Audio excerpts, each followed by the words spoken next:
Hi all, Ross here, Thomas Classic and Modern. Welcome back to the channel. Hope you're enjoying the videos this far. This is going to be the start of a new series of a project that we're going to do. We'll get into that a little bit more now when we get at the workshop. I thought I'd take the opportunity, seeing as we're now in the big workshop, the original workshop, to just do a little walk around in here, show you our facilities. Probably not as in depth as the engine shop tour that we did previously, but just a little oversight of what we've got here. So we are in the office. This is where Kirsty, camera woman, currently spends most of her time. This also includes the tea and coffee making facilities, which is also very important. Kirsty doesn't make enough of that, but that's a different story. I seem to spend a lot of my time in here at the moment, which I'm desperately trying to get away from. Unfortunately, it's a necessary evil, both running the business and working in it. But things are getting better on that front. I'm slowly but surely getting more and more back away from my desk and back hands-on, which is exactly what I want to do, exactly what I enjoy doing. So we'll have a quick little look around the big workshop, as I call it, and we'll get into what this video is all about. So here we have it. This is it. This is Thomas Classic and Modern 1.0. This is where it all started in terms of setting up the business. We've been here now for 10 years this year in the same unit. The unit's developed an awful lot as we've sort of gone along. We've taken over upstairs, installed a little sort of mezzanine storage area upstairs. I would say it's an Aladdin's cave of mini parts.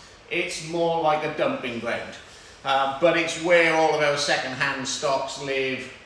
It's where we try and put most of the parts off cars, all boxed, all shelved when they're in for restoration, just to clear the workspace really. Here we have a couple of cars that are on the go. This car here came into us back tail end of last year with some engine problems. This is now completed.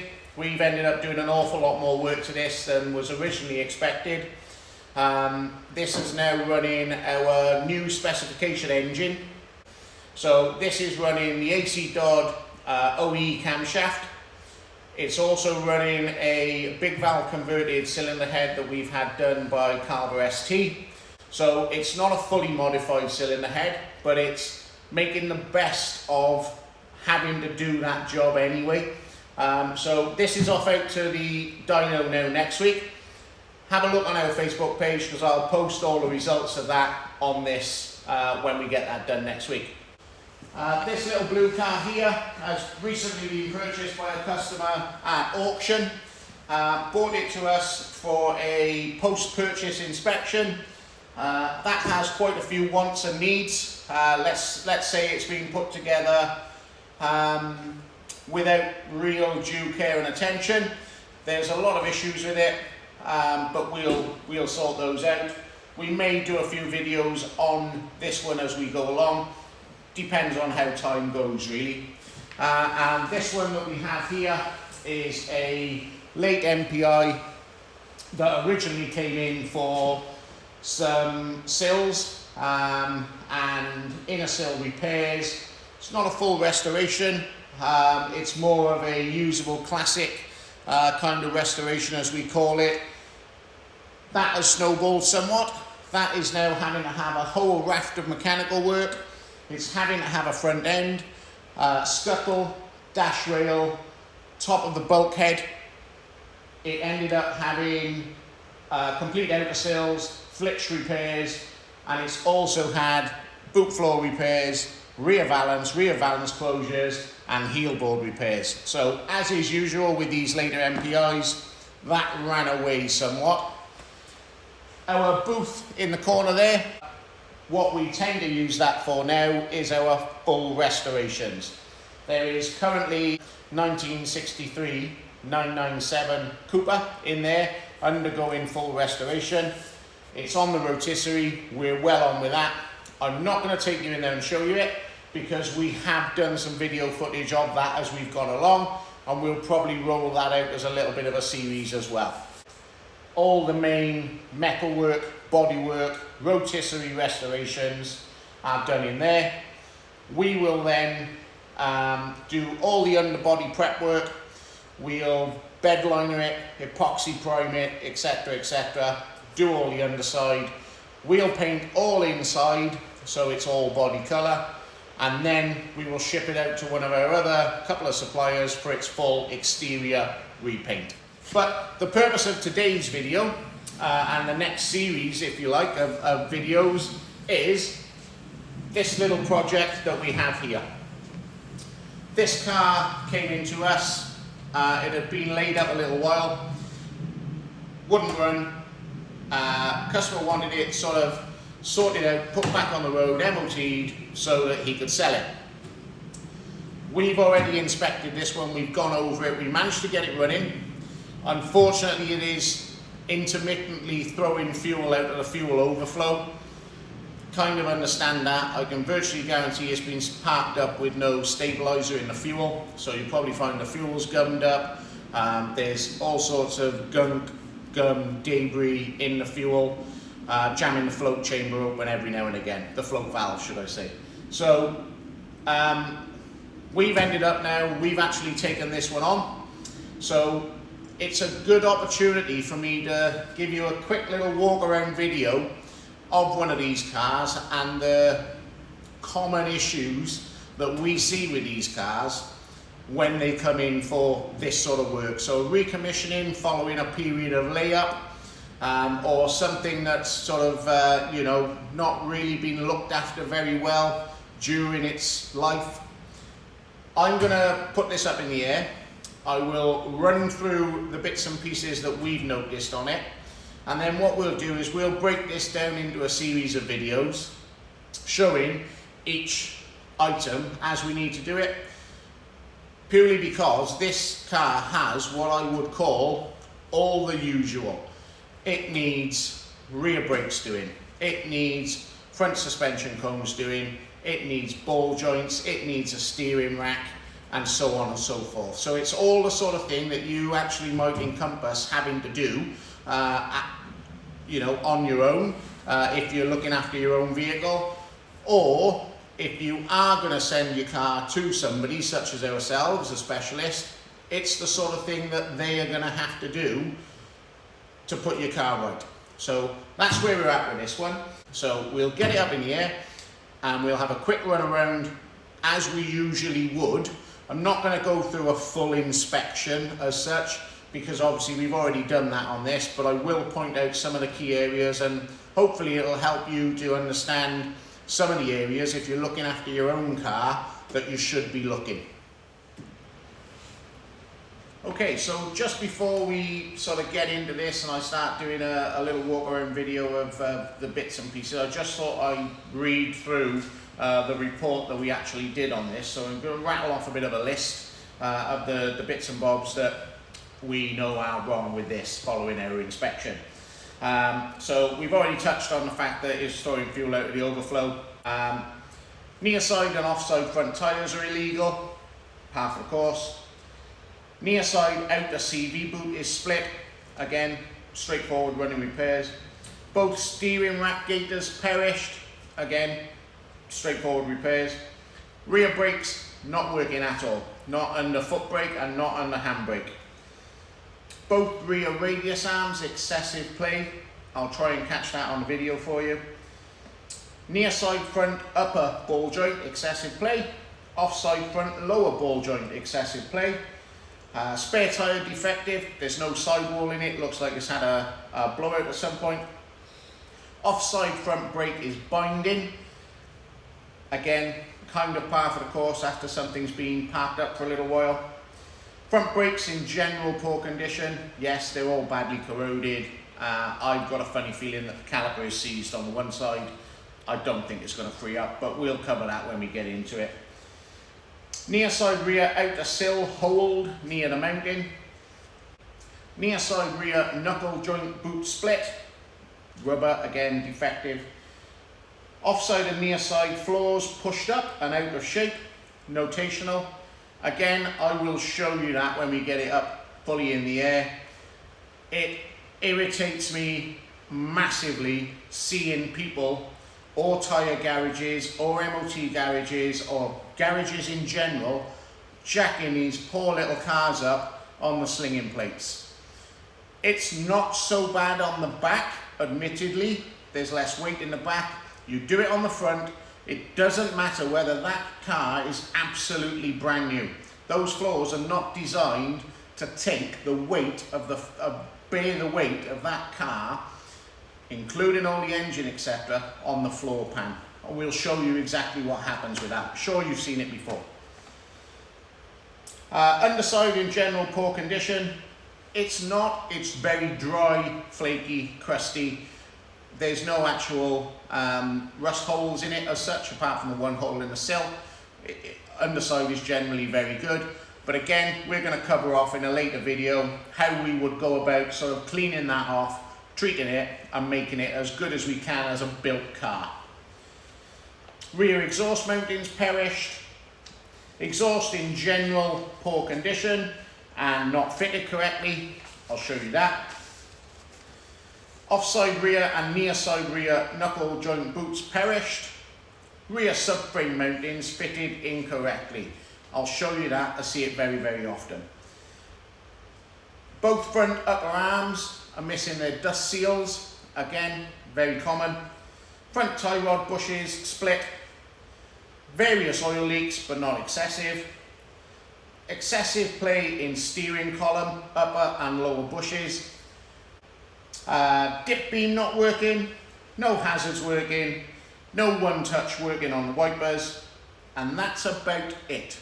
So all in all, not too bad. And I'm sure if you're an experienced Mini owner, most of those things on there, at some point, you've probably seen on your MOT failure list.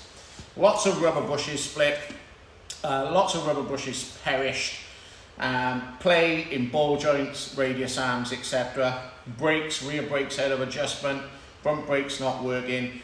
It's all common fare, which is part of the reason I thought great opportunity to do a couple of videos on certain things that, you know, the home enthusiast can do. Just got to be careful with them. I say it all the time. These cars are not hard to work on. They're very, very easy to get wrong. And hopefully, if we can point out a few things that you can do at home, all the better, and do them safely, correctly. So I'm going to pop this up in the air, and we'll just grab a torch, and I'll point out a few of those issues I rattled off in that list for you. Okay, so first thing we'll point out, seeing as we got the car halfway up here now, is these trunnion bushes for the rear subframe. See this all the time. They are the wrong way round. That large rubber section, that large top hat section, goes to the subframe. So if you've looked at an online manual or something, it might show that rubber bush in that trunnion. They are not workshop manuals, repair procedures, etc. They're purely parts catalogues. So that is incorrect, needs to be fixed. We will sort that out.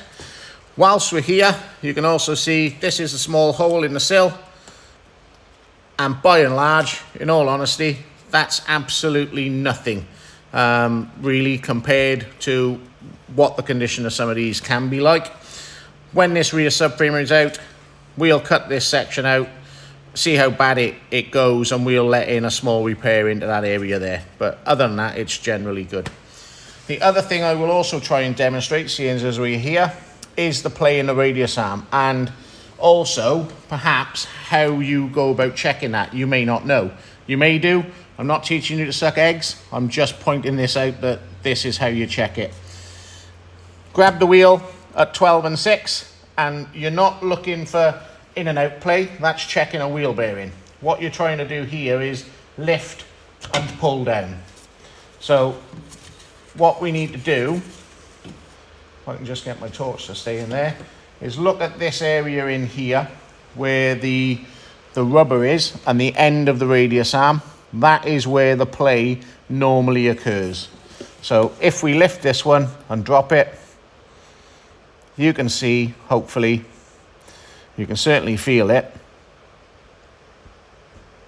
You can probably hear it. That is excessive play in that outer radius arm bush. So that's going to need to be addressed. But in this instance, on this particular car, because we've got a few other issues, we're going to remove the rear subframe entirely. This rear brake, as you can hear, is not good. And we also have a very small amount of play in the rear wheel bearing. And as you can see, that rear wheel is completely, or that rear brake should I say, is completely out of adjustment. There is no way that that should spin that freely. So they are out of adjustment, and we'll run through the procedure for adjusting those and doing those when we get to it as well. Okay, so car's up in the air now, so I'll just run through a few bits and bobs that we found under here. As I say, I'm not going to point them all out and stuff like that. We'll get more into them when we actually get involved with putting them right. This is the side that I just pointed out with the really bad brakes. As you can see, the adjuster is a long way in, so clearly they're worn out or there's an issue in there. You'll also notice there's no handbrake boots fitted, and you'll also notice that the handbrake clevis pin is upside down. So underside is generally, as we see, pretty good. Here we have general poor condition RC40 exhaust. You can see these are the mountings.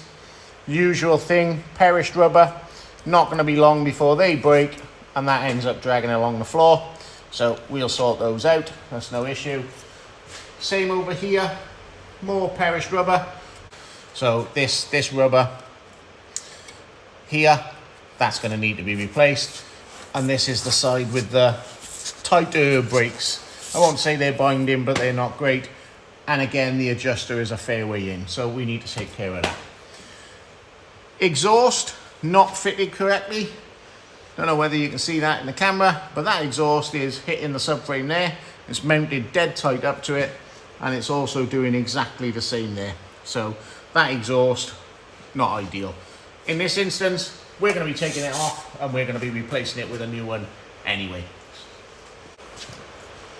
We have the standard suspension on this one, so no high-lows, the original style cones, absolutely nothing wrong with that, but for the purposes of this vehicle, we are going to be fitting Mini Spares Evolution cones, which we use on 90% of our builds, and we're also going to fit the high-lows to go with it.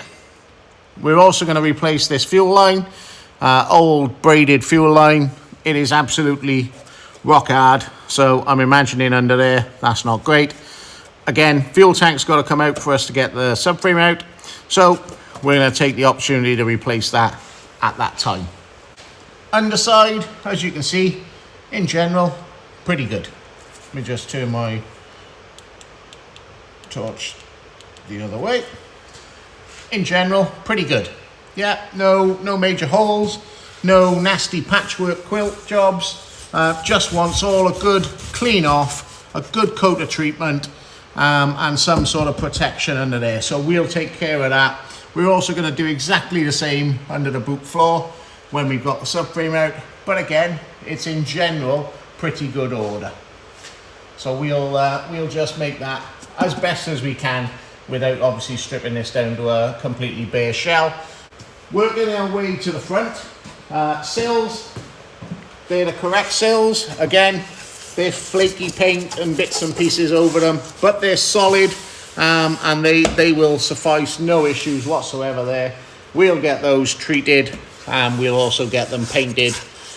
Probably come down to body colour to about the first flute, which is what we usually do on most of our stuff. And then in this instance, we'll come underneath with a underbody, proprietary underbody coating. But as you can see, the general condition of it is very good.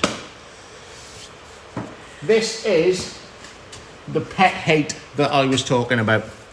This is what happens when you jack these poor little cars up on their floor pans. Garages do it all the time. Tyre fitters, I've seen MOT stations do it as well. They use these slinging plates as jacking points, or even worse, which I think has happened in this instance, they put this big rubber pad right in the middle of that floor pan, and it just pushes everything up. What eventually happens then, if it's left unattended, is it tends to split the seam sealer and stuff like that around here. Water will get in there and it'll cause you a rust trap. So on this one, we are going to straighten these out. We'll straighten the slinging plates out as best as we can. We'll give all of this area here a good clean off and a rust treat. We'll re-seam seal it and we'll get some paint and protection on there. And hopefully, whoever has it after us won't jack it up in that position again. Usual little oil leak from the gear selector. It's a little bit grotty in general under here, but you expect that. It's a, you know, it's an old car. There are some evidence of oil leaks. We'll probably clean most of that off. We'll put a new selector seal in it. We'll probably put a couple of new diff seals in it as a matter of course, and we'll go from there. But in general, not too bad under here. Exactly the same scenario over here. This floor pan all pushed up, and you can just start to see what I was talking about. Yeah, you can see in there, this is what happens. You lose any of the seam sealer and so on and so forth in that joint. Water gets in there, causes rust. So we'll clean all of that out. We'll get that rust treated and we'll get that painted, protected and straightened out. We have got some badly perished and split steering rack gaiters. Again, nothing unusual there. Steering rack gaiter this side, exactly the same, that's split. This CV boot over here is okay, so that's absolutely fine. This CV boot over here is just missing its clip. Clip has come off, somebody's used a tie clip, but it's starting to perish around the edge. So in all honesty, as we're going to have both of these hubs off to do the ball joints, we're probably going to end up replacing those anyway. We also have the standard suspension on the front, so no high-lows and standard cones. We are going to take the opportunity to replace those with high-lows and the Evo cones again. We're also going to get in there and remove those upper arms. I've seen a lot of people asking on forums about removing upper arms and so on and so forth. It's quite a challenge sometimes, but we'll try and get some video footage of doing that for you, give you a little bit of a guide, maybe some tips and tricks as we go along. Exactly the same this side. And over here, you can see that the rubber knuckle joint boot is perished and split again. As you can see, there's a little bit of a trend with rubber products. They tend not to last nowadays. We tend to use, when it comes to the knuckle joints, we use the mini spares Evo knuckle joints, which have got the poly boot. Mini spares only sell now, or certainly only stock for a long time, the genuine handbrake boots for the back. They're a much better quality. And the tie rod bushes, we always use the upgraded poly bushes from mini spares again. Same with the lower arm bushes, we always use the poly bushes from mini spares again. Mini spares are our preferred supplier. They supply us with probably 99.9% of our stuff. And in all honesty, they're a great company to deal with, and we have nothing but praise for them. So that is a quick little overview of what we're up against with this car. Not too much, as you can see. A fair bit of work gonna be needed to put it all right. So hopefully you'll follow us along. We're gonna get stuck into this now. I am going to take the opportunity, seeing as it's a Saturday morning and the workshop is my own, which is unusual. I'm going to take the opportunity now to take the exhaust off this on the ramp. I am then going to move this into my other unit, and we'll get this jacked up safely, securely, on the back, and we are going to tackle the back end of this first. So first thing we are going to do is get the rear subframe out of it. So we'll do another video on that. I'll get some little bits and pieces done over here, and we'll crack on over the other side with another video. So hope you enjoyed that. Little bit of a project coming up for you to follow on the channel. If there's anything you would like to see in particular, please drop us a comment, let us know, and we'll try and cover it off. If there's something on this one that you think you might have to do on your own car that you want covered in quite detail, again, please do let us know. But in the meantime, please do like and subscribe. Tell your friends. Hope you're enjoying the channel. Let's crack on with this one and get it back on the road.